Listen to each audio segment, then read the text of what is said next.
एकीकडे शिंदेच्या खासदारांच्या मोदी भेटीवरून उद्धव ठाकरे टीका करतायत, तर दुसरीकडे ठाकरेंचे मित्रपक्ष असलेल्या शरद पवारांच्या राष्ट्रवादीचे लोकसभेचे खासदारही पंतप्रधानांची भेट घेणार आहेत। लोकसभेच्या राष्ट्रवादीच्या 8 खासदारांना सोमवारी मोदींच्या भेटीची वेळ मिळाली आहे, असं सुप्रिया सुळेंनी म्हटलंय। राज्यातल्या प्रश्नांसाठी मोदींची भेट घेणार असल्याचं त्यांनी म्हटलंय।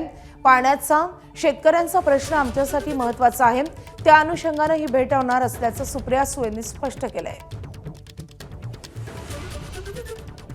आमचं सगळ्यांचं बोलणं झालं की आपण हे सगळे प्रश्न घेऊन माननीय प्रधानमंत्र्यांकडे जाऊया का, म्हणून आम्ही माननीय प्रधानमंत्र्यांना ऑफिशियली माननीय प्रधानमंत्र्यांना राष्ट्रवादी काँग्रेस पक्ष शरदचंद्र पवारांच्या 8 लोकसभेच्या खासदारांनी विनंती करून आम्ही वेळ मागितली। माननीय प्रधानमंत्र्यांनी आम्ही 8 खासदारांना सोमवारी पार्लमेंटच्या त्यांच्या ऑफिसमध्ये वेळ दिलेली आहे। 11 वाजता राष्ट्रवादी काँग्रेस पार्टी शरदचंद्र पवार यांच्या 8 खासदार माननीय प्रधानमंत्र्यांना महाराष्ट्राच्या प्रश्नांसाठी आम्ही भेटणार आहोत। एबीपी माझा, उघडा डोळे बघा नीट।